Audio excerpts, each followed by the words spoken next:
अगले 24 घंटे के दौरान ईरान के दो बहुत बड़े हथियारों को लेकर इजरायल और अमेरिका में रिपोर्ट पहुंचने वाली है। इजरायल को डराने के लिए ईरान ने बहुत बड़ा फैसला किया।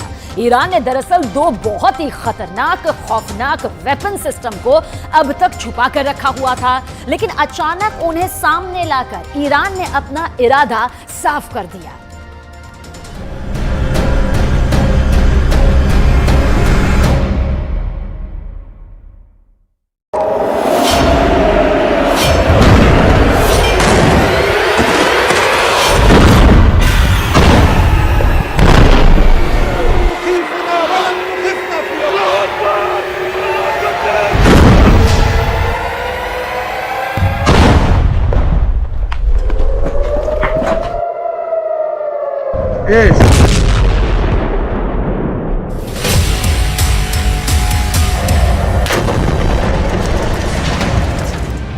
एक तरफ गाजा पर बमबारी हो रही है,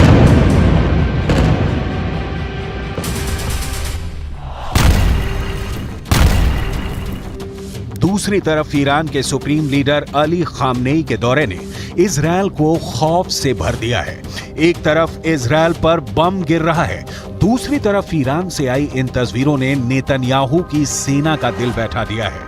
एक तरफ गाजा से उठता धूल और बारूदी धमाके का धुआं है, दूसरी तरफ तेहरान का हाई प्रोफाइल अड्डा है जिस पर इजरायल से लेकर अमेरिका तक सबकी नजरें हैं। इस अड्डे में क्या है, उससे पहले गुस्से से उबलता हुआ पश्चिम एशिया देख लीजिए। ये ईरान की राजधानी तेहरान है। इजरायल का झंडा जलाया जा रहा है। गाजा में बमबारी, करीब 13,000 लोगों की मौत और इनमें 5,000 बच्चों की लाशों को देखकर पूरा पश्चिम एशिया एक बड़े युद्ध की तरफ बढ़ता हुआ नजर आ रहा है।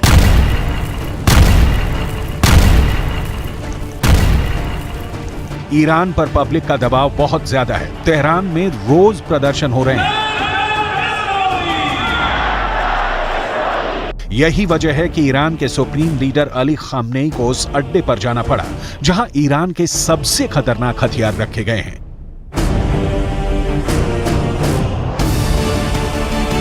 यहीं से निकली ये तस्वीर पूरी दुनिया में वायरल हो रही है। ईरान के सुप्रीम लीडर अली खामनेई के सामने है ईरान का सबसे खतरनाक ड्रोन जिसका नाम है गाजा। इस ड्रोन को ईरान का सबसे पावरफुल लीडर क्यों देख रहा है? इस वक्त पूरी दुनिया में इसके मतलब निकाले जा रहे हैं। ईरान ने गाजा नाम का जो ड्रोन बनाया है, ये 2000 किलोमीटर के दायरे में ऑपरेट कर सकता है। ये 35 घंटे तक 350 किलोमीटर प्रति घंटे की रफ्तार से उड़ान भर सकता है। 35,000 फीट की ऊंचाई तक उड़ सकता है और सबसे खास बात कि ये 13 मिसाइल लेकर उड़ सकता है। ईरान ने इस ड्रोन का नाम बहुत सोच समझ कर रखा है। 2021 में इस ड्रोन को लॉन्च करने के बाद अब इजरायल की बमबारी के बीच गाजा ड्रोन को दुनिया के सामने एक बार फिर लाना, ये ईरान की तरफ से बहुत बड़ा संदेश है। खासकर जब इसके साथ खामनेई की फोटो पूरी दुनिया में वायरल की जा रही है। लेकिन खामनेई के टारगेट पर इस वक्त अमेरिका और इजरायल से ज्यादा अरब वर्ल्ड के वो देश हैं जो इस वक्त गाजा पर बमबारी को देखकर खामोश बैठे हुए हैं। मुसलमान